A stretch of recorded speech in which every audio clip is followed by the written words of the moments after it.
Hello, everybody, and welcome to the Tip of the Ice-Burgh Live, your home for Pittsburgh Penguins news and analysis. You can find us on YouTube at Tip of the Ice-Burgh, or you can catch us anywhere you get your podcast from. I'm your host, Nick Belsky, and we're here after the holiday break. Pens are back on the ice. We have a couple of stories coming from Penguins practice today out at UPMC Lemieux Sports Complex in Cranberry, but we want to talk today specifically about the Penguins' dominant stretch from Thanksgiving to Christmas, what it did for them in the standings, and what they have to do going forward for this to not be in vain, because they got an important stretch of games coming up in the month of January before they hit the Four Nations face-off in the first or second week of February. So let's get things started by talking about that dominant stretch between holidays for the Pittsburgh Penguins. It was kind of a flip of the switch. It goes back to that 6-1 loss to the Utah Hockey Club on home ice. That's the game in which Sidney Crosby scores goal number 600, and yet the Pittsburgh Penguins fall apart directly after that. That seemed to be a breaking point for this organization, where the team in the locker room kind of looked at themselves in the mirrors and said, is this really what we're doing? We're watching one of the greatest players of this generation hit massive milestones, and that being the only highlight, not one of the few, but the only highlight in that game.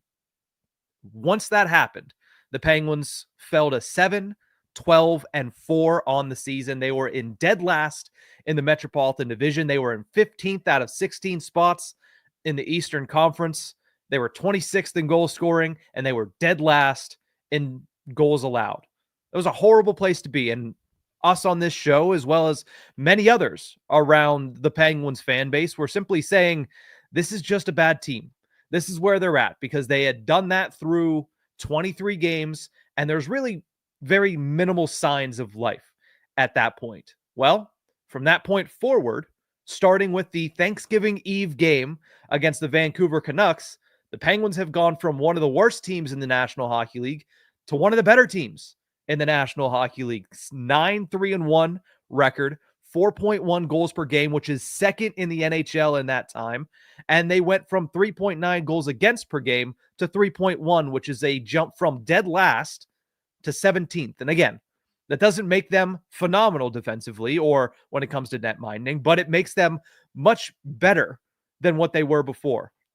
All of a sudden, they're in fifth place in the Metropolitan Division. They are the first team out of the Eastern Conference playoff field as we head to the turn of the new year, a position in which, if you would have told me back in the week of Thanksgiving that, hey, by the time we get to Christmas, this Pittsburgh Penguins team is going to be right back in the thick of things. They're going to look like a much better team. They're going to be playing at a very high level. Their first line, as we'll get to in a minute, is going to be one of the best lines in hockey over this month. Erik Karlsson and Kris Letang, after playing poorly in the first 23 games of the season, are going to turn it around and be very effective, not just in the offensive zone, but they're actually going to figure some things out on the back end as well. I would have laughed at you. I would have probably said that you are a very hopeful person, and I wish that I had the optimism that you had, and yet that's exactly where we stand.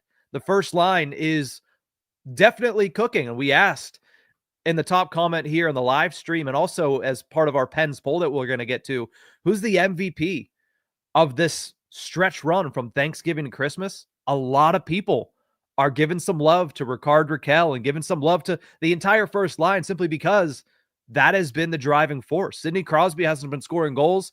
He's been captain facilitator. He has 18 assists in his last 13 games played. Unfortunately for the Penguins, he started to light the lamp a couple of games right before the holiday break, so maybe that's coming around as well. But the first line is leading the way. They're getting secondary scoring every once in a while, which is very, very good, but it is really the first line that has kind of led the way over this past month. Brian Rust specifically leading the team in points, 19 in 13 games, including 10 goals over those 13 games, which is, I did the math and I had to do it like 6 or 7 times because it's very hard to believe whenever you see the number come up.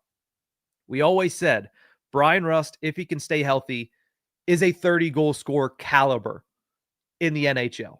Well, over the last 13 games, not only has he been healthy, not only has he been 30-goal scorer caliber, but he's 64-goal, 82-game pace over the last 13 games. Not sustainable in the least, but still a crazy run here.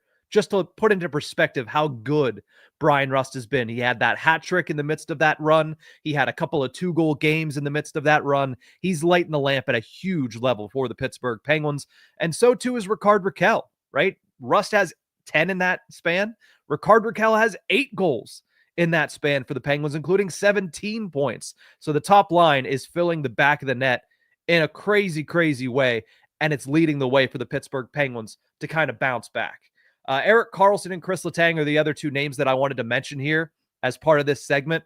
Kris Letang getting on the score sheet more, which a lot of people, I believe it's either Josh Yohe or Rob Rossi of The Athletic, one of them always says, well, as Letang goes, the Penguins tend to go, because Sidney Crosby, more often than not, is going to be what he is, a very, very good player that is always contributing. Evgeni Malkin, more often than not, is going to give you the same things night in and night out. Kris Letang and his volatility a lot of the times determines where the Pittsburgh Penguins stand at any given week of the season. Well, over this span, he has been very good. Offensively, 10 points, 5 goals, 5 assists in that time. Ridiculous numbers for a defenseman.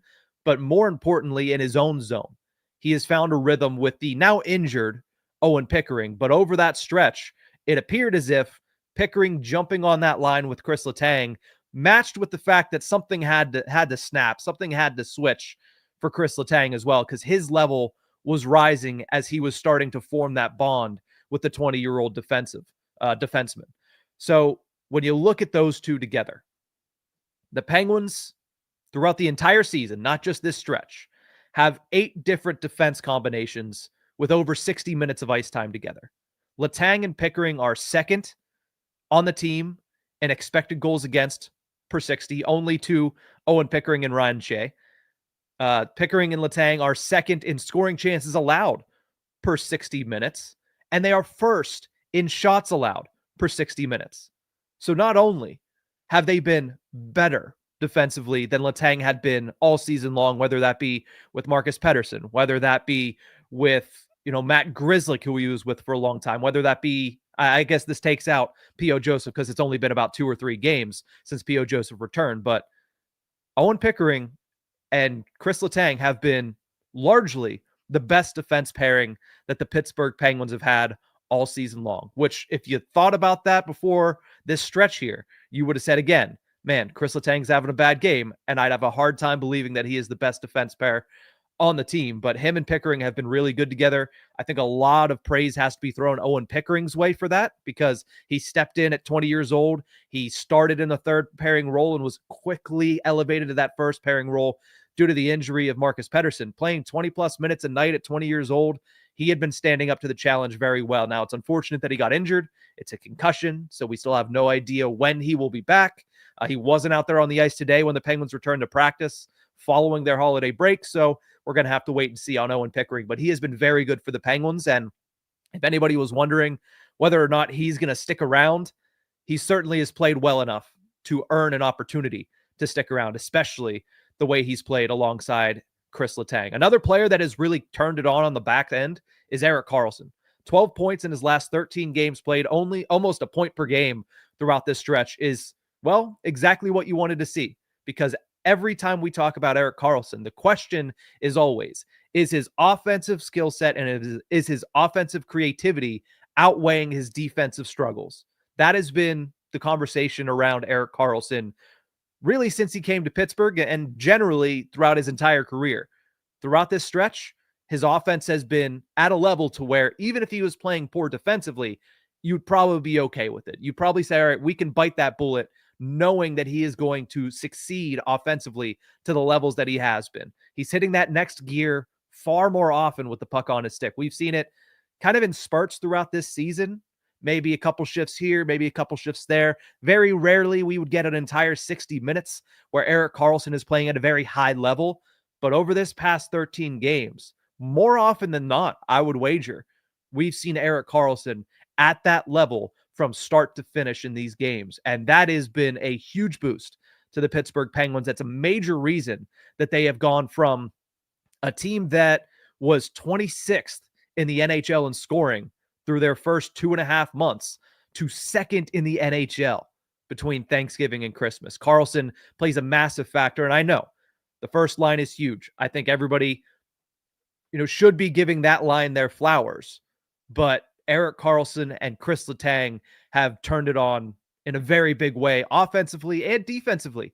You look at Karlsson's defensive metrics, they're not all sunshine and rainbows, but they are all significantly improved from the first couple of weeks of the season. All this while playing next to Matt Grzelcyk the last 4 games of the schedule. I think you have to give Karlsson some flowers there as well. So a great team game for the Penguins over the last month. It's led to a 9-3-1 record. It's leading to them bouncing back in the standings, now 5th in the Metropolitan Division. And really, it's leading to a revival and the saving of this season. That doesn't mean that they're automatically a contender. That doesn't mean that they're guaranteed a playoff spot. That just means that if they would have continued on the pace they were at, you probably could have heard the fat lady singing already. The season could have been curtains by the time we reached New Year's, but they salvaged it. They put themselves in position to potentially take advantage during the month of January, which we'll get to here in just a minute. But before that, some good news on the injury front for the Pittsburgh Penguins. I mentioned already that that Owen Pickering didn't return to practice. There's Barry in the lead. Marcus Pettersson did return to practice today, joining his teammates for the first time since leaving against the Montreal Canadiens. He was in a non-contact jersey today, so step 1 of a multi-step process to returning to play. He would certainly be a welcomed addition before this next stretch, especially with Owen Pickering going down, because when Marcus Pettersson went down and it was announced that he was week to week, a lot of people said, man, this is going to put a lot of pressure on Pickering. It's going to put a lot of pressure on Matt Grzelcyk, who before this injury was bounced the whole way down to the third pairing, now had to go back up into the top 6 or top 4. And it was going to put some pressure on guys like P.O. Joseph, who just came over, a guy like Ryan Graves, who's going to have to play a little bit more time.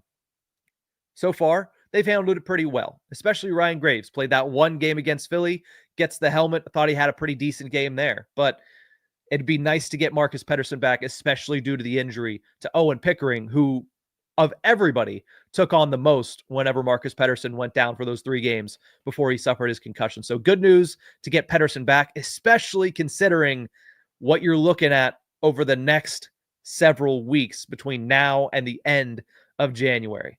Penguins, it's a tough road ahead.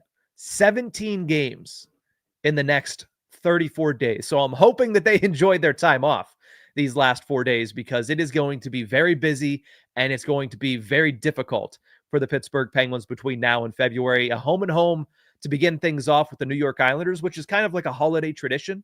Feels like the last 3 or 4 seasons, the Penguins have always kicked off their post-Christmas schedule with at least a visit to Long Island. So this year, they got a home and home with the Islanders. Then they have a 3-game road trip against Detroit, Florida, and Carolina, which is going to present a lot of tests. A 5-game homestand. And then here's where it gets really difficult. Season-long, 7-game road trip to close out the month of January. You start it in Buffalo. You head down to Washington to play one of the biggest surprises, but yet one of the hottest teams in the National Hockey League. And then you go over to California and you play out those Western Conference schedules. California road trip, toss in Seattle in the middle of it, toss in Utah at the end of it, and you have your season-long 7-game road trip. They have to continue making up ground because they made this an important month. Their performance at the end of November throughout December to this point has been important. It's gotten them back to, I think, what we could all call level ground. Around the 500 mark, around the wild card 2 discussion, but they still need to make up some ground because as of right now, the only playoff spot that's within sight is wild card 2. And right now in wild card 1, it's Tampa. They have the games in hand. They could probably kind of get out of reach for the Penguins very easily. Boston, if they drop down, maybe it opens up wild card 1. But again, you're hoping that Boston drops down for that to happen. So right now, the only playoff spot within sight of the Penguins is wild card 2. You need to continue making up that ground to give yourself options once you reach the moving month of March, once you reach the trade deadline season, once you reach that sprint to the playoffs post-trade deadline where it's only 20 or 21 games that last quarter of the season that we saw the Penguins have to make that stretch run and still come up a little short. This is going to be an important month to put you in position to not have to go on an 8-2-2 run just to fall 3 points short of the playoffs. You have to be able to follow up your strong December with a strong January. And like I mentioned, 3-game road trip, then a 5-game homestand, and then you're on the road for 2.5 weeks to close out the month of January. You do have a couple games in February, 3 of the 4 being within your division, so that's going to be important as well.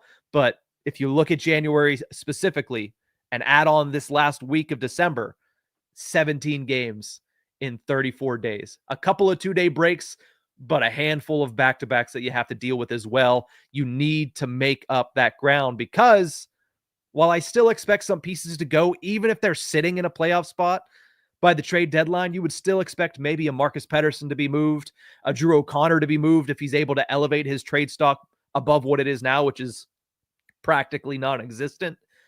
This stretch determines how far the Pittsburgh Penguins and Kyle Dubas will end up entering seller mode. I don't think they're going to be buyers. If anything, it might be similar to what we've seen throughout this offseason and during this season. P.O. Joseph, very cheap piece, get him for nothing, and it bolsters the depth. Cody Glass, young player that's fallen out of favor in a different organization. We think he could come in, help this year's team, and potentially be an option for the future. That's what it's going to be. You're not trading a first-round pick. You're not trading top-tier or even mid-tier prospects unless somebody really crazy becomes available that can help you throughout the future. But again, those options don't come around very often. So what I would expect is if they're able to succeed in this stretch, maybe not to the level that they have through December, because 9-3-1 is a very tough schedule and a very tough level of performance to maintain.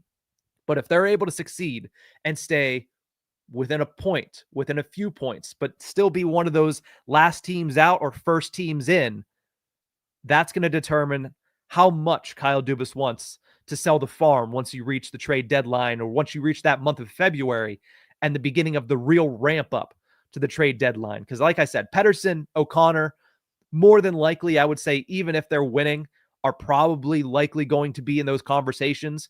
But I think this month kind of determines a fate for maybe a guy like Rickard Rakell, maybe a guy like Michael Bunting, maybe a guy like, I was going to say a Matt Grzelcyk, but again, he would have to get his trade stock up. But especially those top 2 guys, 2 top 6 players that, I mean, Bunting could be very nice addition for a playoff team. If the Penguins have fall back out to where they were before this stretch, 15th in the East, and far cry from a wild card team, maybe he's a name that gets floated out there. But all of that gets determined over the next 17 games and over the next 34 days. So it's a pivotal stretch run here for the Pittsburgh Penguins. They've done a great job to put themselves back to even ground.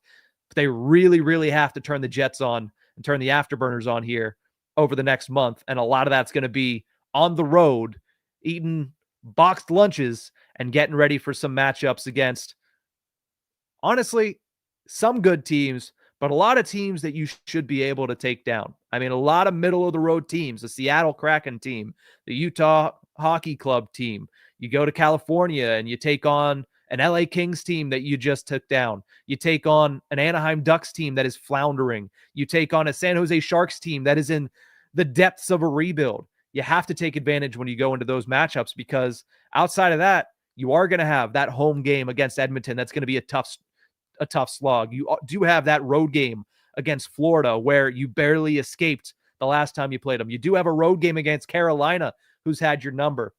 You're going to need to make hay against some of these teams in the mushy middle and some of these teams that are sitting at the bottom of the standings, because if you don't, that's how you're going to struggle to maintain the position that you've put yourself in. Let's finish off my agenda today with the weekly Pens poll that hasn't been weekly in a while. But we asked yesterday on our YouTube channel, who was the Penguins MVP during their 9-3-1 stretch between the holidays? Brian Rust comes away with the resounding winning votes in this one. 58% of voters said Brian Rust should be named MVP for this run. I tend to agree. Whenever you're on a 64-goal pace, and I understand Sidney Crosby was playing really well. He got 29% of the vote. Rickard Rakell was playing well. He was part of that 6% that went into the other. But Brian Rust, the way that he's been able to finish, the way that he's been able to kind of attack the net front and put the puck in the back of the net, I think that he deserves to be called the MVP for this 9-3-1 stretch. I mentioned Sidney Crosby, 2 goals, 16 assists, was 29% of the vote. Erik Karlsson, who I went to bat for earlier in this episode, finished with 7% of the vote, and 6% said other. Ricard Raquel getting a lot of love. The entire first line was thrown out there in the comment section.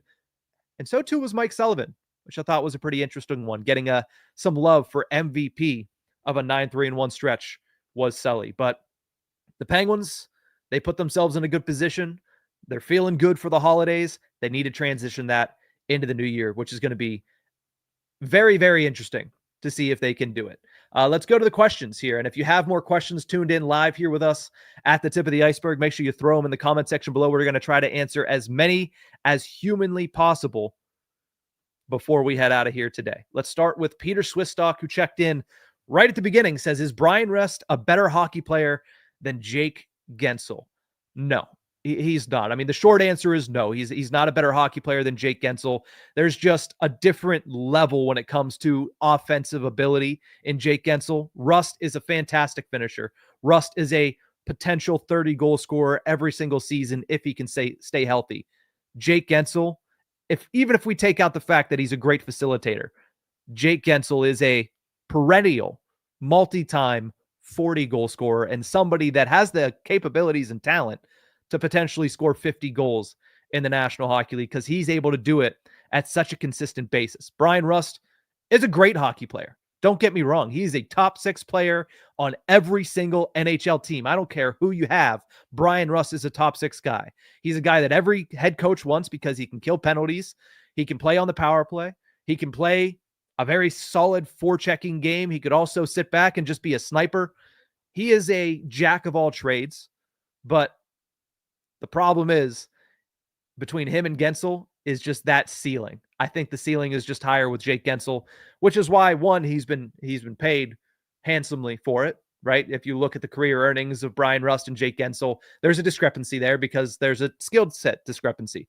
Jake Guentzel is just able to do it at a level and at a consistency that Brian Rust hasn't been able to find throughout his career. And part of that has been overall consistency of play. Part of that's been injuries. Jake Guentzel has been rather durable throughout his career, despite being undersized. Brian Rust has dealt with injuries pretty much every single season.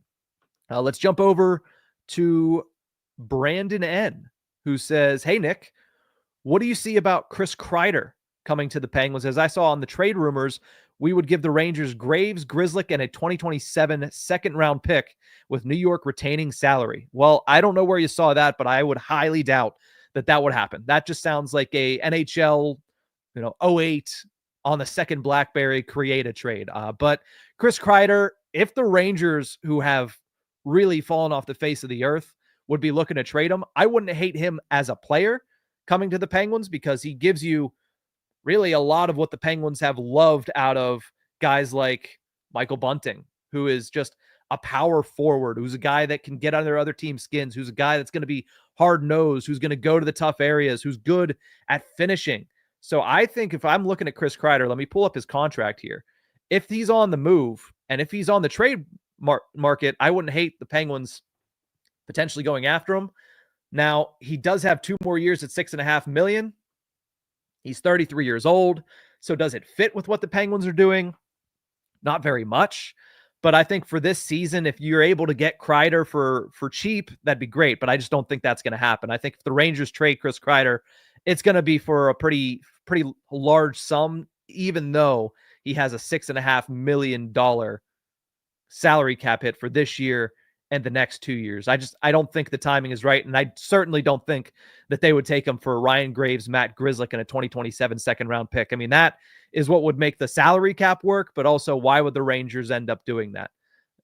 There's no reason for them to take on 2 struggling defensemen that aren't worth their salary cap right now, and a second round pick being enough to kind of sway that opinion for the New York Rangers. So I like Chris Kreider, the player. I just don't know if the Penguins have what it takes to get him. I don't know if he fits what the Penguins are doing right now either. Love him as a player, though, and would love to see him go to a contender because in the playoffs, he is a very fun watch.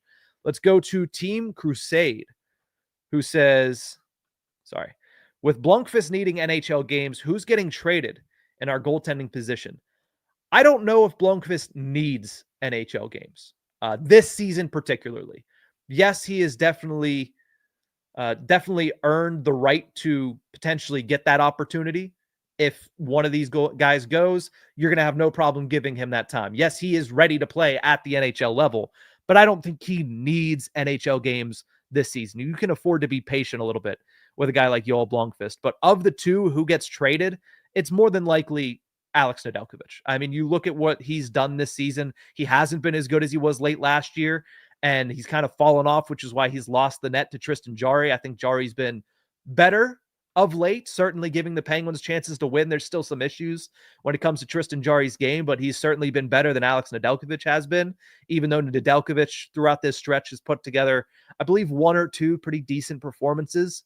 But I still think that looking at the contracts there, it's way more likely that they move on from a guy like Nedeljkovic, especially if he starts to put the pieces together in a backup role over the next month or so. I think he's a guy that if other teams need goaltenders or need a backup goaltender to kind of reassure their position, I think Nedeljkovic could eventually be an option. Or if an injury persists for a different team and a different organization and they need to make sure that they bolster that depth of their goaltending, I think Nedeljkovic could wind up being an option for them. And if that's the case, great, because Blomqvist can come up.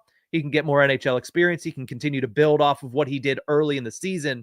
But I just don't think there's a desperate need to get him games this year. I think going into next year, you want him to be your number two without a doubt. But I think this year, knowing that they still have to try to figure out what the future looks like for Tristan Jarry, because his contract is still a major hurdle to any moving on from him, and whether or not they want to move on from him, again, that remains to be seen. But he's been playing better. If he can do that in the new year, which massive test, right? Massive test for Tristan Jarry is to maintain a decent level of play once January 1st passes. If he's able to do that, it's going to go a long way towards him potentially staying for another season in Pittsburgh.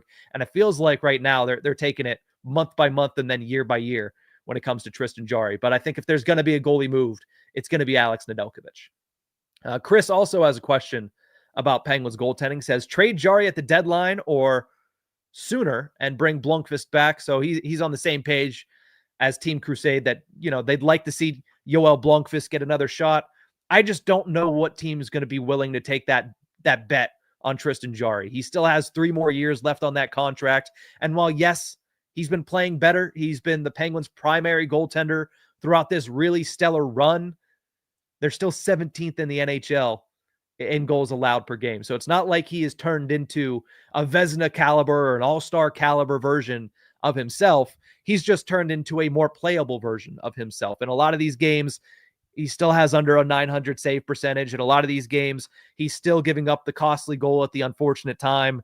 So I think that odds are he's not going to be traded this year. I'm not sure what team's going to be willing to take that risk. I mean, maybe if you go back and before Mackenzie Blackwood and Scott Wedgwood went to Colorado, maybe that's a team you could have kind of offloaded them to, but I just don't think there's many teams that are going to find themselves in that type of position to where they say, you know what, our goaltending is so bad that it doesn't matter the contract. We just need to elevate the level of play, and Tristan Jarry ending up being that option for them going forward. Let's go to Nas26, who says Pettersson is 28 years old. If traded, the return won't be better than a late first-round pick or a B-level prospect. It does nothing for the Penguins the next 2 or 3 years. Just sign Pettersson for $5 or $6 million AAV. I disagree wholeheartedly with, I understand your point, but I disagree with your entire statement, because Marcus Pettersson is in the prime of his career right now. He's a left shot defenseman that can eat 20 to 25 plus minutes a night, plays on the penalty kill, has an offensive skill set that he's able to display in certain times. He's going to be one of, if not the top defensive options available on the trade market, especially as a player that right now is on an expiring contract. That is going to up his value. So I think that you're going to get a first round pick. At least that's going to be in the discussion for Marcus Pettersson. And I think it's not or a B-level prospect. I think it's and a B-level prospect. And I understand a first-round pick in next year's draft and a mid-level prospect probably doesn't do anything for you for the next 2 to 3 years. But the Penguins, let's not lie about where they're at right now in their organization. They love to have players that help for the next 2 to 3 years, but they're more worried about making sure that the future of the organization is solidified past Crosby and past Malkin. This is one of the moves that would be more geared towards helping out the future. Trading away Marcus Pettersson isn't going to help this year's team. It's not. But that's not the goal of trading away Marcus Pettersson. It's helping your retool or rebuild or however you see this. Shotgun rebuild, I've heard some people say. It's helping the future aspect of it. Your present aspect of it, as much as it's tentative because he's only played a handful of games and he's 20 years old, Owen Pickering has stepped up really well. He's proving that right now, there's not much more for him to do at the American Hockey League level. If he steps in and steps up and all of a sudden becomes a top 4 defenseman on your left side, then you can afford to let go of Pettersson to help your rebuild. That's your biggest trade chip right now. And if the Penguins aren't going to be a contender, which they're not, you always have to look at trading your biggest trade chip, especially on an expiring contract. I don't agree with signing him 5 or 6 years or 5 years for $6 million. I just don't. I don't think that that's part of the Penguins' plan right now, and I don't think that that helps the organization in the long run by signing him versus getting some value for him, including a first-round pick and, not or, but and a B to potentially even higher level prospect. And let's not act like the prospects they've brought in since Kyle Dubas joined aren't close to making an impact at the NHL level, right? He traded for Ville Koivunen, he traded for Vasily Ponomarev, and they're very close to NHL ready. And it's been less than a year. So maybe that's who they end up getting, and maybe that player winds up helping out next year or the year after, which is exactly what you're looking for if you're the Pittsburgh Penguins. Scott says, afternoon, Nick. I'm still not sold on the goaltending. Your thoughts? I'm not sold on the goaltending either. I think that if you look at Tristan Jarry, he's a player that has played better, but also, again, where was the level before this stretch?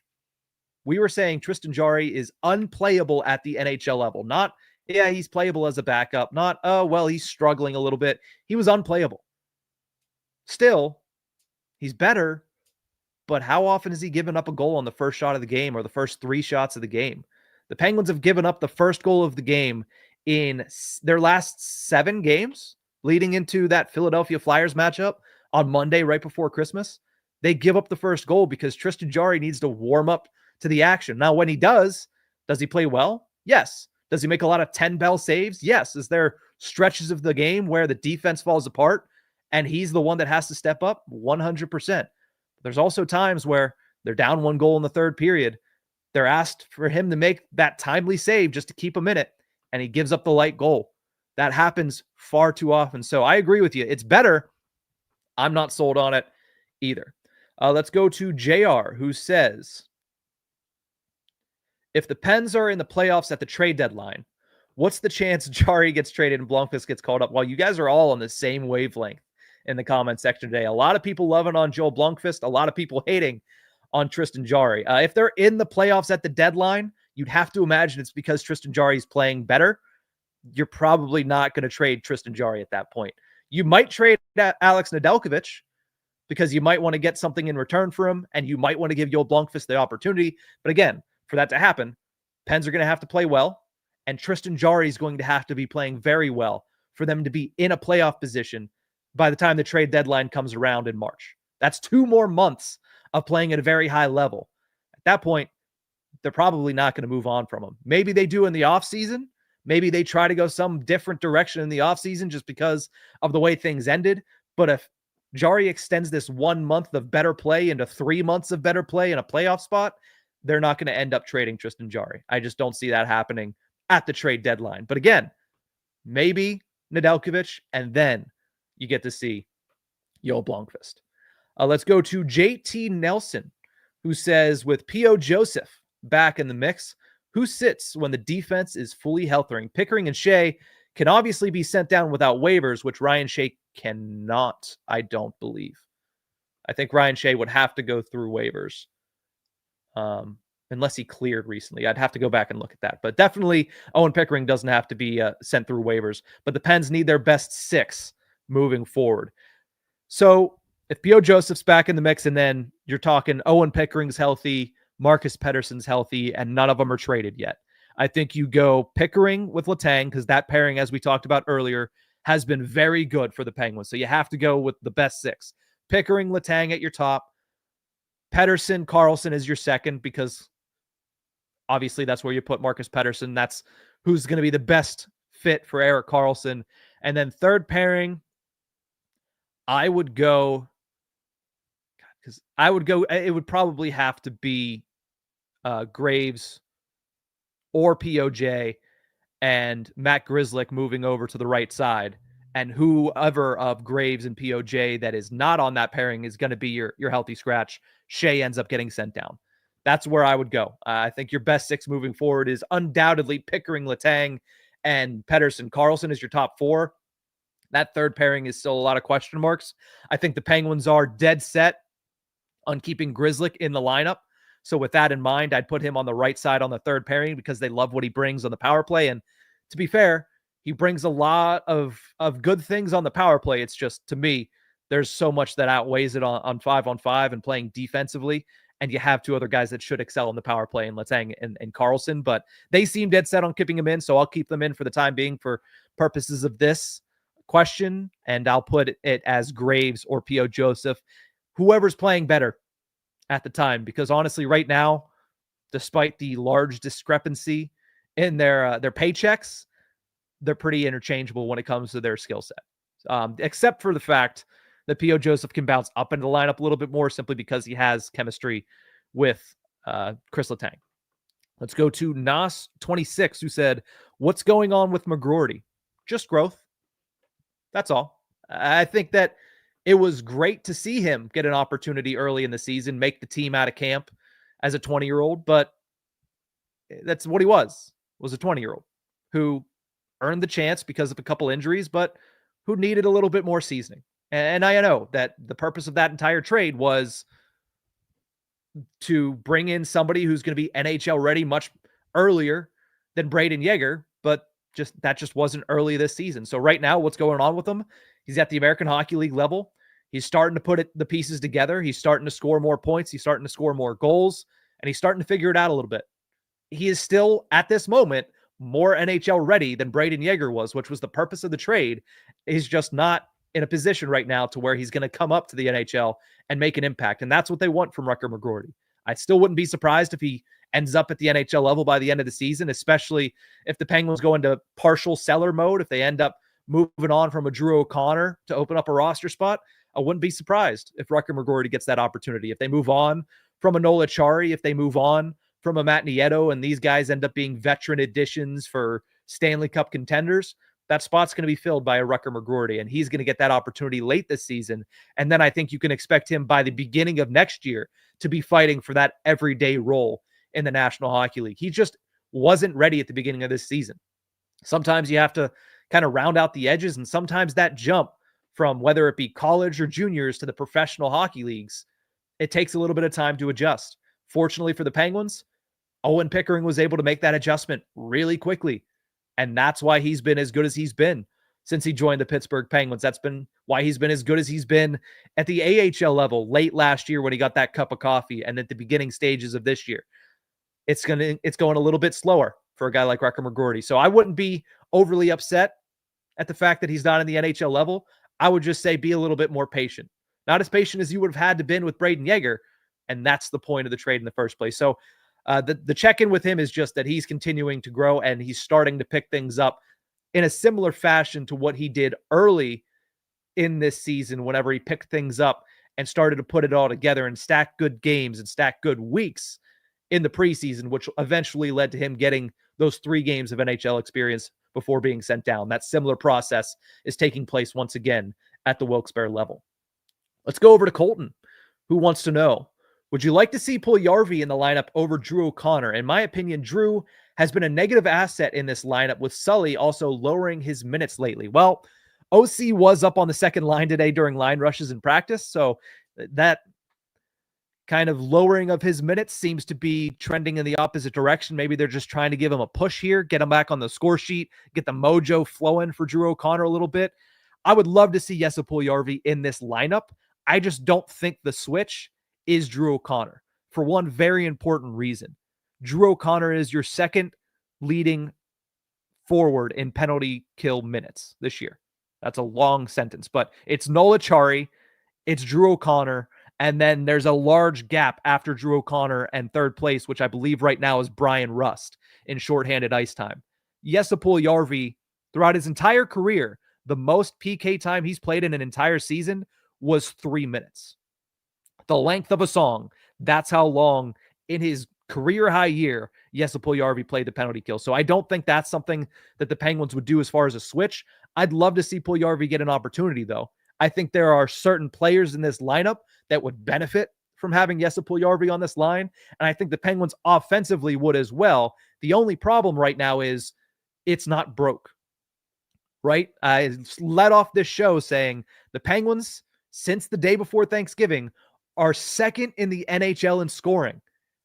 If you bring Puljujärvi in for an offensive boost, you're taking out probably a more defensive player like a Matt Nieto. And I understand. All in all, would I rather have Puljujärvi in the lineup over Matt Nieto? Yes. But if it's not broke, why try to fix it at the moment? So I think that Nieto is securing in his spot because he's one of a few players on the Penguins forward lineup right now that are playing good defensive hockey. And it's not all about scoring goals, because if you watch those games, especially the last 2 games in the last, I believe it was at New Jersey when they lost 3-0 in a defensive affair. And, of course, when they beat the Philadelphia Flyers, the fourth line's not scoring a lot outside of Blake Lizotte. What they're doing is they're maintaining possession in the offensive zone. They're playing good 200 feet away from their own goal. They're not creating chances. They're just holding on to the puck. They're just draining the clock. And if they're able to do that, Mike Sullivan's going to be more than happy to deploy them as his fourth line, which is why he hasn't changed anything. So I'd love to see Puljujärvi get a chance because I feel like he's played well when been given the opportunity, and eventually he will get another opportunity. But I just think that right now they've been on a roll, and when that happens, Mike Sullivan kind of shortens his playbook a little bit and keeps things where they are. Let's go to Colton's second question, which is, what are your thoughts and a timeline on Ville Koivunen and Tristan Brose? Brose is a guy that has really jumped ahead of what I expected of him this year. He had a great final season at Denver last year, obviously scored an overtime goal in the Frozen Four, but I thought that he was going to be somebody else, that jump from college to professional was going to take a little bit of time.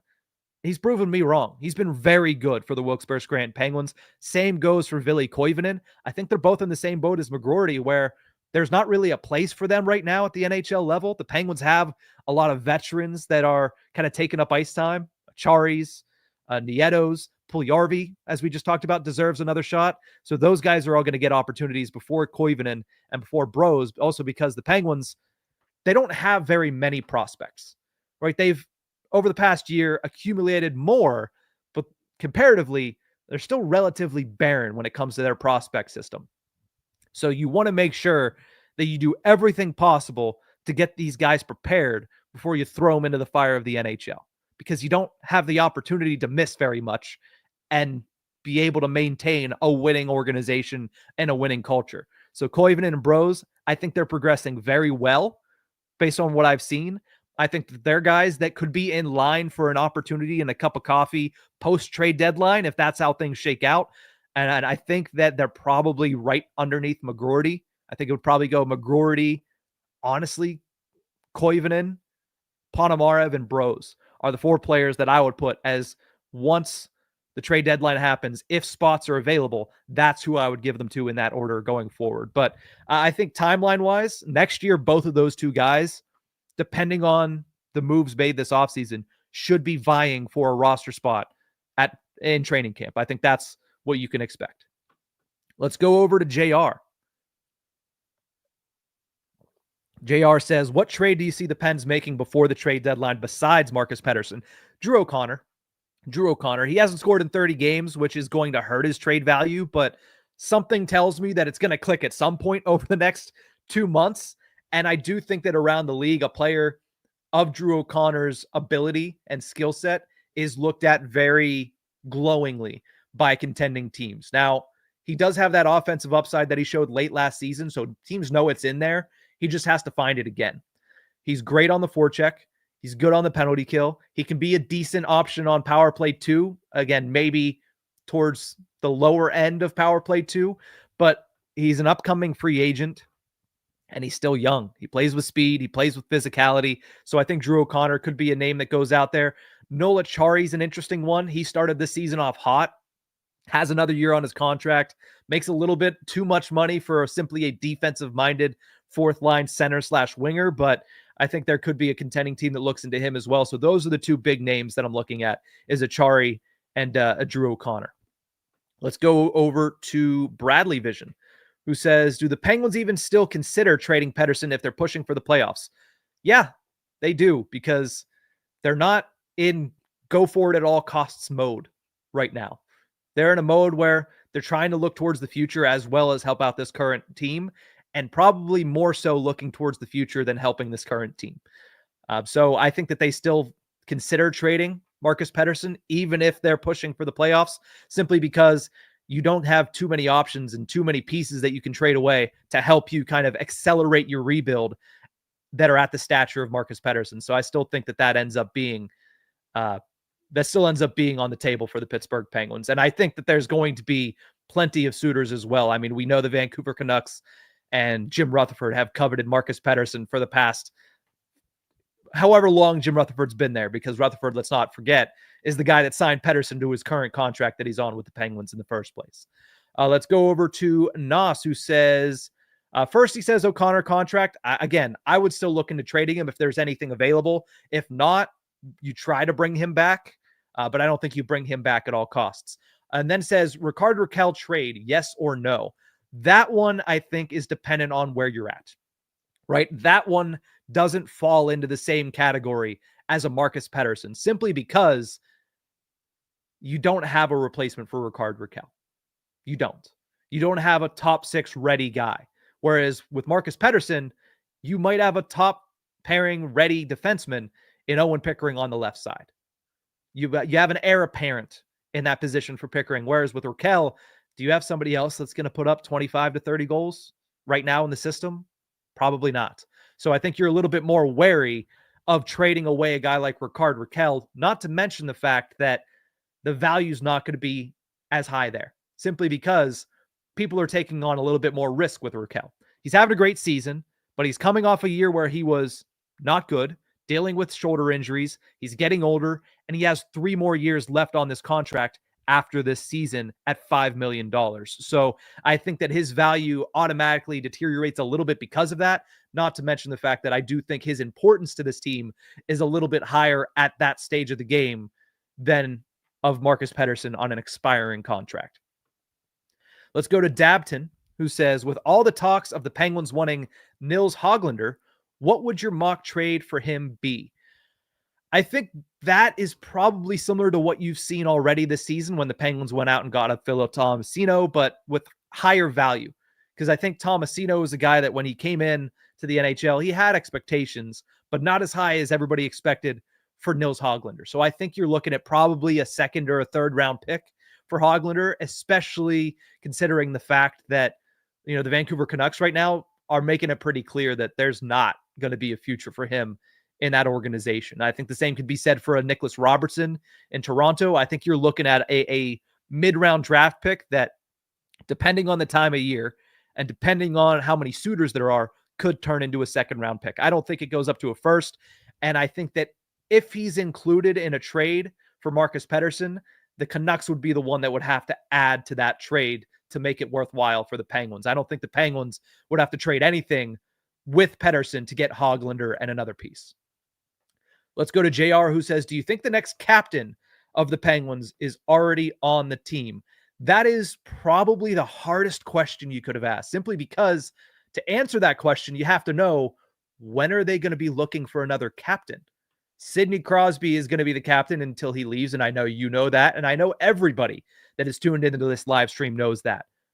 Crosby's under contract for 2 more years, so you're asking, who on this team now is going to be on this team in 3, potentially 4 to 5 more years that could be the captain. There's really only 2 names and 2 players that fit that build. And I would have to imagine that somebody else might come along in the meantime to potentially fill that role.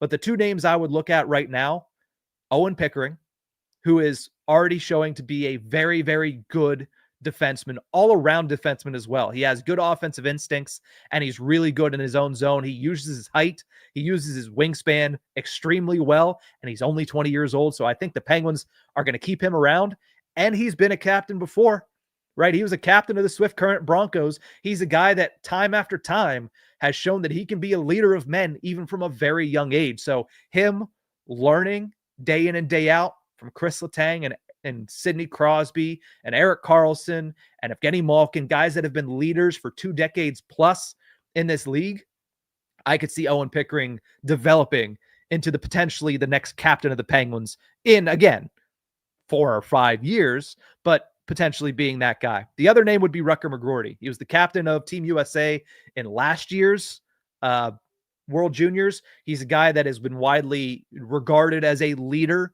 in every single aspect of the game, and every single team and every single stop that he's been at. So again, I'd look at Rutger McGroarty, but it'd be either him or Pickering if I'm picking 2 to try to project out for a half decade from now. Let's see what we got here. Let's go to Yankees Dynasty, who says, do you believe Sullivan should be fired? Your thoughts on him as a coach? I think that Mike Sullivan is still one of the better, if not the best coaches in the National Hockey League and in hockey in general. Right now, he's not going to get fired. Right now, you definitely shouldn't fire him after going 9-3-1 and kind of reviving your season. But I think the training wheels need to be taken off. I do. I think if the Penguins crash out the way that they crash out at the beginning of the season, a serious conversation needs to be had. And he should definitely be on the hot seat, even if he's one of the best. Like, 2 things can be true at the same time. He could be one of the better coaches in hockey, and his time in Pittsburgh could be coming to an end. We've seen it time and time again. Todd McClellan was just hired by Detroit. He's a very good hockey coach, but he's been sitting on his couch all season long because there's only 32 of these jobs. I think Sullivan is a level above, maybe a couple levels above a Todd McClellan, and I think that it would be similar to what you saw out of Boston when they fired Jim Montgomery. The St. Louis Blues literally said, oh, he's available. We're firing our coach now and hiring him 2 days later. So it'd be a similar situation. So do I believe he should be fired right now? No. I still think he's one of the better coaches in the National Hockey League, and I think the Penguins are starting to figure it out, but I do think the training wheels need to be taken off, and it needs to be hey, you need to continue to meet the expectations laid out in front of you, or you're going to be gone now, because he's been here for 10 years, and over the last 4 or 5 has failed to meet expectations. The expectations have been lowered this season, but he still needs to meet them. And I think that is the conversation that needs to be had. Let's go over to JT, who says, with some prior success in New Jersey and Colorado, is Graves really untradeable, especially with salary retention and or draft capital attached? Wouldn't that be better than riding out 4 more years of ineptitude? I think that untradeable is not a tag that we should use, but I also think unlikely to be traded is very much in the realm of possibility for Ryan Graves. He's been better this year, but better than god-awful is still not great. As far as if you add salary retention, if you add draft capital, Penguins aren't looking to do that, especially the second one. Kyle Dubas, historically, does not like to retain salary. Just doesn't. So that's already something that you look at and you say less than likely, because the general manager and president of hockey ops doesn't typically like to do that. And that's why buyouts are, for the most part, off the table with this organization as well. Draft capital, especially though, they're not going to look to do that. I mean, if they do, it's going to have to be because they are desperate to kind of free themselves of this contract. But I don't know the plan, because they said all offseason long, we want him to come in. We want to build his confidence. And they started early in the season doing things that would resemble trying to build his confidence. Hey, you're going to start on the third pairing. You're going to start with a stay-at-home defenseman and Jack St. Ivany, which is going to allow you to kind of control the puck a little bit more. And he started to play better. He started to improve, and he has been improving. But then they started to bench him. And the only reason he played on Monday was because of the injuries to both Marcus Pettersson and Owen Pickering. So what's the plan with him? I don't know. Is he untradeable? No. Do I see him being traded? No, I think it's still unlikely this season. I think that if he performs well, then you try to figure something out in the offseason. I just don't see a team kind of jumping at the opportunity to take on Ryan Graves in hopes that he reverts back to what he was early in New Jersey and early in Colorado, because what he's been in Pittsburgh has not been good, and that has been the sample size for the past year and a half. Nas says, if Crosby retired now, Brian Rust would be a good captain. Not wrong. I agree. But again, in 4 or 5 years, do I expect Brian Rust to be on the team still? Probably not. Probably not. So Rust is a guy that, if Crosby went down and said, you know what, I'm calling it quits on a career, which, knock on wood, you never want to put that juju out into the universe. Brian Rust would make a good captain. I agree with you. Let's go over to Patrick, who says, if we deal guys like Marcus Pettersson, Rickard Rakell, or anybody with good value, and we are trying to get young NHLer, what position would you want? Left wing, right wing, center, left defense, right defense. Obviously, don't see the need for goalie with Blomqvist and Mershov here. Agree with your last point. I like Joel Blomqvist. I'd love to see him get an opportunity next year to stick at the NHL level, and I think the Penguins would like that as well.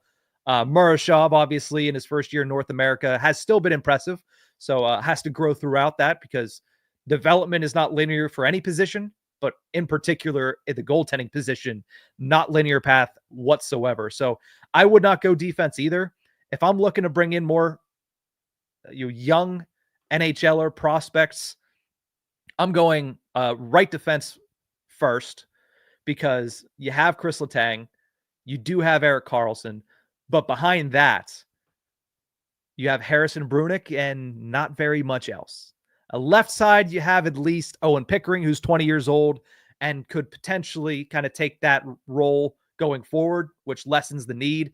You have Emil Pieneniemi, who had a really good start for Team Finland in the World Juniors this year. So at least you have some names on that left side. On the right side, you have Brunick, who I like, but I think you need a little bit more depth on that as well. And then center depth. You always got to go for centers, because it'd be nice to get a high quality value left winger, high quality value right winger. But how many of these guys were centers and they just moved to wing when they jumped into the NHL? Because the Penguins have been fully stocked with no need for centers for 20 years, right? It's been Crosby, Malkin, and then usually a veteran on the third line. And then everybody else just has to figure out a way to be a winger. Jake Gensel was a center at first. He moved to wing. Drew O'Connor was a center at first. He moved to wing. Brian Rust played center. He moved to wing. All these guys can move to wing. So if I'm looking for two positions in return for these deals, or hypothetical deals, let's say, for a Marcus Pettersson or a Rickard Rakell, I want right shot defensemen and I want centers. That's what I'm looking for if I'm the Pittsburgh Penguins. But that's going to do it for this episode of... let's actually finish it off with this one. Dapton says, going back to last year's trade talks, would the Pens still be interested in a Marner or Zegras trade in this offseason? Mitch Marner, I don't think is going anywhere. I think a lot of that was smoke and mirrors. I think Marner is staying in Toronto, so that puts an end to that discussion. Trevor Zegras will be traded this offseason. Right now, he's dealing with a massive knee injury, unlikely to be traded, but he is probably done in Anaheim by the time he's healthy. That's a name that I'm looking at. I know that a lot of people don't like his attitude. A lot of people don't like the fact that he's struggled the last couple of years, but a lot of that is being in an organization that has clearly moved on from him, right? They've gone out and turned the keys over to Mason McTavish. They've turned the keys over to, trying to think of the other guy who was a Philadelphia Flyer. But either way, they've gone to their other young players. Leo Carlsson, they've kind of turned the keys over to, and they've trusted guys like Troy Terry to be the veterans. They're moving on and moving past the Trevor Zegras era. I would look into it if I'm the Penguins. I know it's going to cost a good bit, but that's a player that is still very young, still has a lot of a skill set. And if you want the off-the-ice stuff to be fixed, it's hard to say that it won't when you're playing next to Sidney Crosby, when you're playing underneath Sidney Crosby as a second-line center. And that also affords you the opportunity maybe next year to move Evgeni Malkin to wing full-time. I think he can still play center, but I think by the time we reach next season, he's probably going to be better off at that wing position. Allows him to take off some defensive responsibility and put it more on a guy like Trevor Zegras. But that's where I would go in the offseason. I think that if I'm the Penguins, I'm 100% calling on Trevor Zegras. But that is going to be it for this episode of Tip of the Ice-Burgh Live. Thank you guys so much for tuning into this one. And hopefully you guys enjoyed your holidays. If you're still enjoying your holidays, hope you're still enjoying your holidays as well. But that is going to do it for Tip of the Ice-Burgh Live. Make sure you check us out on YouTube at Tip of the Ice-Burgh, or you can check us anywhere you get your podcast from. We'll see you guys next time.